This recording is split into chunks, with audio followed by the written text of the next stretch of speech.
Bismillahirrahmanirrahim.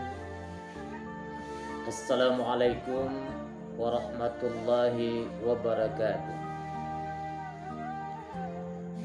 Innal hamdalillah nahmaduhu wa nasta'inuhu wa na'udzu billahi min syururi anfusina wa min sayyiati a'malina. May yahdihillahu fala mudhillalah wa may yudlilhu fala hadiyalah. Asyhadu an la ilaha illallah wahdah la syarikalah wa asyhadu anna Muhammadan abduhu wa rasuluhu allazi la nabiyya ba'da. Allahumma fassalli wa sallim ala hadzal nabiyil karim wa ala alihi wa sahbihi ajma'in, amma ba'd. Faqala Allah ta'ala fil Qur'anil Karim, a'udzu billahi minasy syaithanir rajim. Bismillahirrahmanirrahim. Wa kadzalika ja'alnakum ummatan wasatan litakunu syuhada'a 'alan nas wa yakuna ar-rasulu 'alaikum syahida. Shadaqallahul azim. Para pemirsa, kaum muslimin dan muslimat rahimakumullah. Pada kesempatan yang amat mulia ini, mari kita kembali bersyukur kehadirat Allah Subhanahu wa taala atas segala limpahan rahmat, nikmat, hidayah dan hinayahnya Allah. Kita telah sempat melaksanakan aktivitas kehidupan kita sehari-hari. Begitu banyak nikmat yang Allah berikan kepada kita, sehingga Allah menyatakan dalam sebuah firman-Nya, wa in ta'uddu ni'matallahi la tusuha. Maka hendaknya kita adalah menjadi hamba-hamba yang bersyukur atas segala nikmat-nikmat yang Allah limpahkan dan berikan kepada kita semua. Dan hendaknya kita terhindar dari hamba-hamba yang kufur, karena sesungguhnya hamba yang kufur terhadap nikmat-nikmat yang Allah berikan akan diancam dengan azab yang sangat pedih. Allah telah ungkapkan dalam firman-Nya, la in syakartum la'azidannakum wa la in kafartum inna azabi lasyadid. Salawat dan salam buat junjungan kita baginda Rasulullah sallallahu alaihi wasallam, yang merupakan panutan bagi kita semua, menjadi suri tauladan, uswah dan qudwah bagi kita semua. Maka sepantasnya kita selaku umat beliau banyak-banyak berselawat kepada beliau, yang insya Allah nanti di yaumil akhir kita akan diberi syafaat. Semoga kita tetap istiqamah dengan agama yang beliau bawa. Para pemirsa kaum muslimin wal muslimat rahimakumullah. Dalam rangka Hari Amal Bakti Kementerian Agama Republik Indonesia yang ke-76.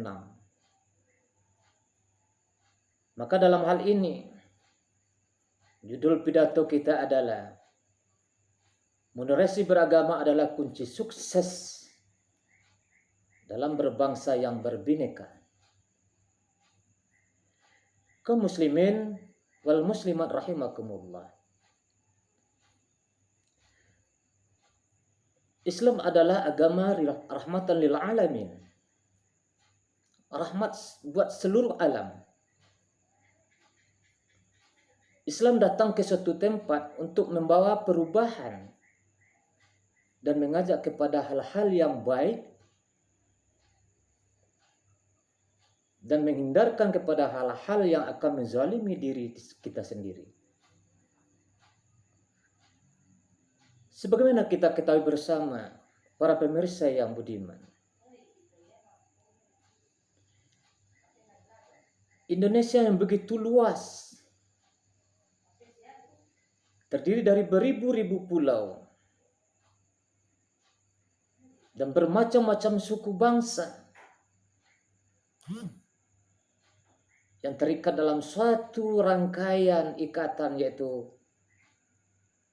Indonesia adalah negara kesatuan Republik Indonesia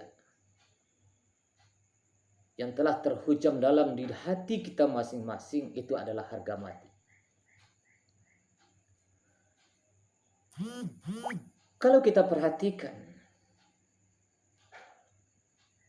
Islam datang ke Indonesia dengan damai, bukan dengan perperangan. Maka dapat kita ambil satu kesimpulan bahwa Islam itu memang cocok dengan budaya Indonesia. Karena kita ketahui sebelum Islam datang ke Indonesia, sudah ada beberapa agama, budaya-budaya yang ada hidup tumbuh di Indonesia. Tetapi Islam bisa menempatkan dirinya dan bisa diterima oleh masyarakat bangsa Indonesia dengan kunci moderasi dalam hal moderasi beragama yang dibawa oleh Islam itu sendiri.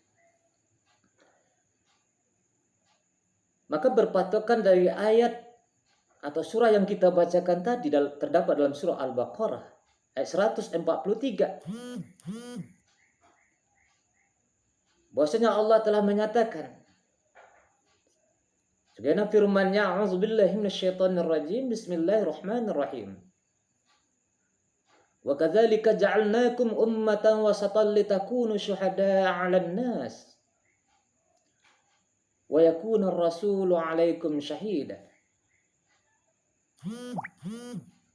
Dan demikian kami jadikan kamu umat yang adil, umat wasatan,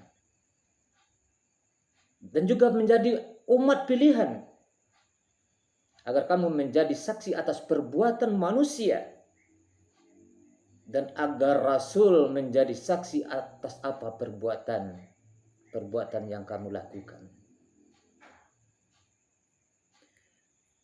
Para pemirsa kaum muslimin dan muslimat rahimakumullah. Kata al-wasat dalam bahasa atau maknanya, karena wasatan berasal dari bahasa Arab yang bermakna adalah keadilan, kebaikan, dan pertengahan antara dua ujung. Tidak ke kiri-kirian dan tidak ke kanan-kanan. Itu yang disebut dengan moderasi.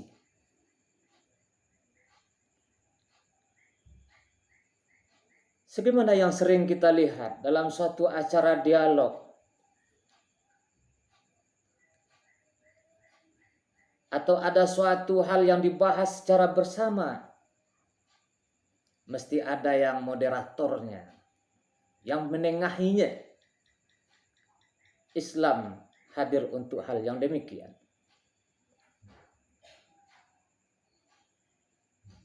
Kalau kita merujuk kepada pendapat-pendapat ulama kontemporer saat sekarang ini, seperti Ibnu Jarir, kemudian Yusuf Qardawi, dan Quraisy Shihab, belum mengatakan dan memberi makna wasatan itu adalah umat yang adil, umat yang baik, umat yang tengahan, dan umat yang seimbang atau yang moderat dalam hidup kekinian di zaman modern saat sekarang ini.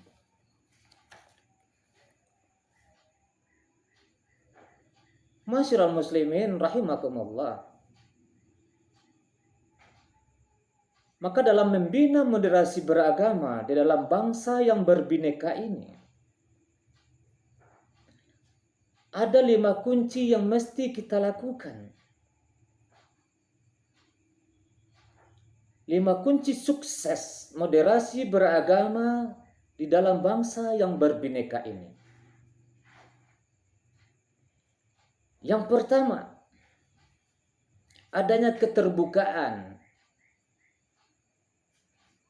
Maksud keterbukaan di sini adalah mau menerima masukan atau kritikan dari orang lain.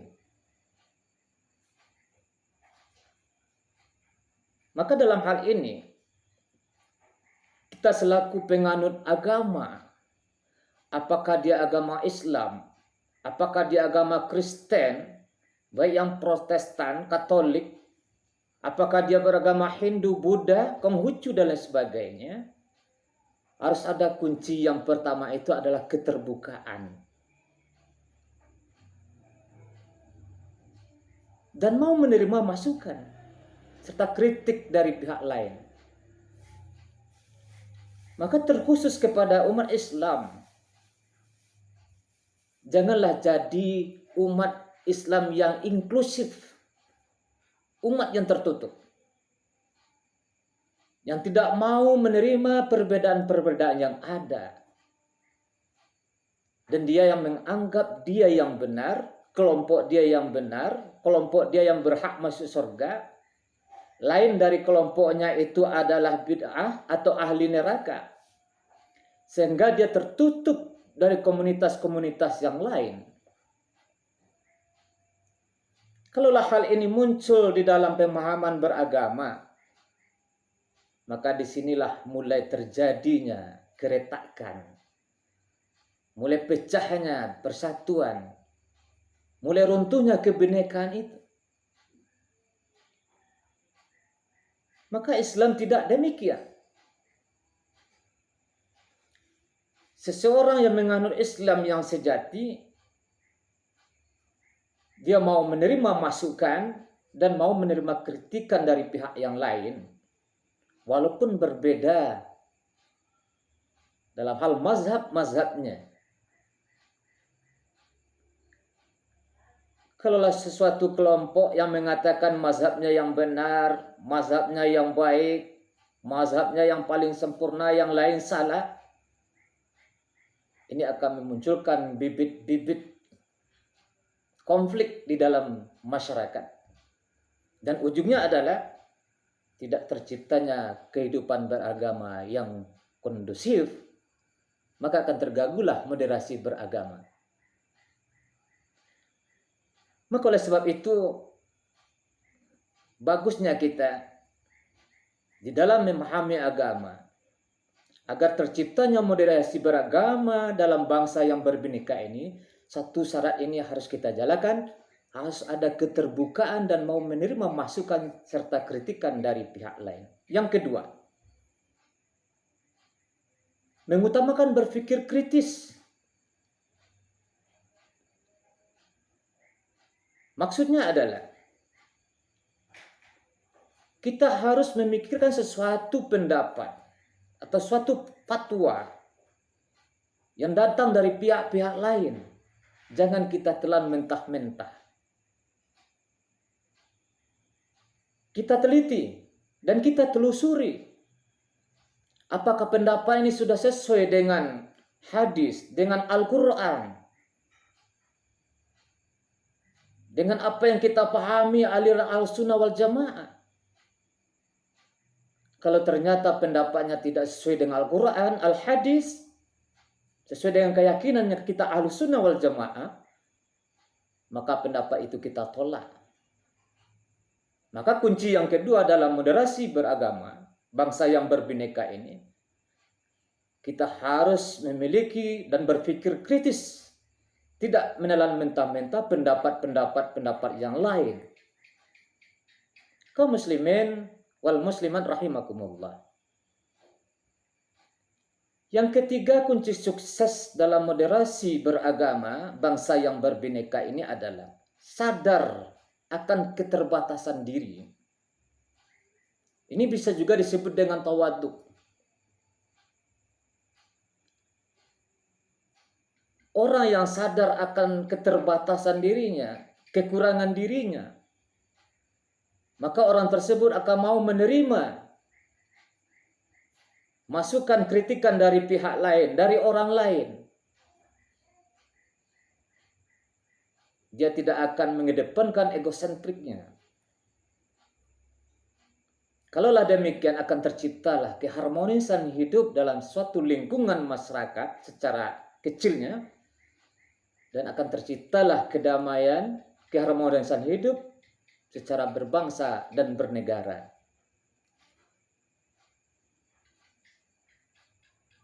Yang keempat,